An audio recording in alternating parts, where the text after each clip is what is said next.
Bharat Pakistan match মানেই কোটি কোটি টাকার ব্যবসা, কোটি মানুষের আবেগ। কিন্তু সেই ম্যাচই যদি হঠাৎ বয়কট করে বসে পাকিস্তান, আর সেই বয়কটের পিছনে যদি থাকে বাংলাদেশ, তাহলে প্রশ্ন একটাই, ক্রিকেটে রাজনীতি করবে কে আর শাস্তি পাবে কারা? টি-20 বিশ্বকাপের আগে ক্রিকেট বিশ্বে ফের একবার বিস্ফোরণ। এইবার সরাসরি অভিযোগ, খেলার মাঠে রাজনীতি ঢুকিয়েছে ভারত ও আইসিসি। এই অভিযোগ তুলেই ভারতের বিপক্ষে ম্যাচ না খেলার ঘোষণা দিলেন পাকিস্তানের প্রধানমন্ত্রী শাহবাজ শরীফ নিজে।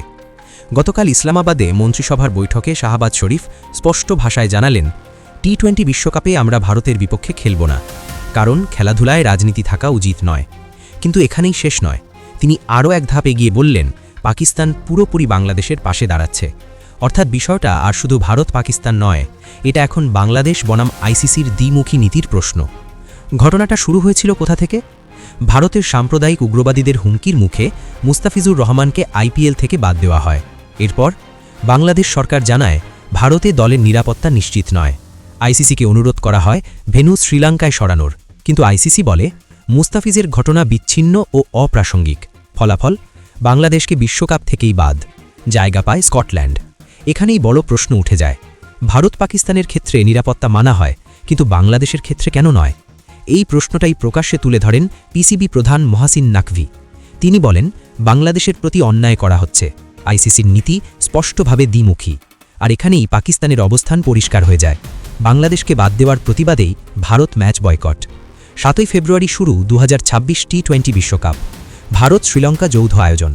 15 ফেব্রুয়ারি কলম্বোয় হওয়ার কথা ছিল ভারত বনাম পাকিস্তান ম্যাচ, কিন্তু পাকিস্তান সরকারের অফিসিয়াল এক্স হ্যান্ডেল থেকে জানানো হয় এই ম্যাচ খেলবে না পাকিস্তান। আইসিসি পাল্টা হুঁশিয়ারি দেয়, এই সিদ্ধান্তের দীর্ঘমেয়াদী প্রভাব পড়তে পারে। কিন্তু এখনও পর্যন্ত পিসিবি আনুষ্ঠানিকভাবে সিদ্ধান্ত বদলায়নি। এই ঘটনায় 3টে বিষয় একদম পরিষ্কার, ক্রিকেট আর রাজনীতি এখন আলাদা নেই। আইসিসি নিরপেক্ষ নয়, এই অভিযোগ আরও জোরালো। বাংলাদেশ একা নয়, আন্তর্জাতিক সমর্থন পাচ্ছে।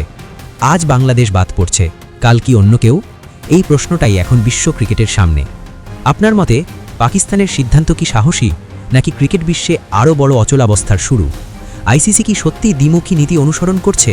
কমেন্টে আপনার মতামত জানাবেন। ভিডিও ভালো লাগলে লাইক, সাবস্ক্রাইব আর শেয়ার করুন, কারণ ক্রিকেট শুধু খেলা নয়, এটা এখন রাজনীতির আয়না।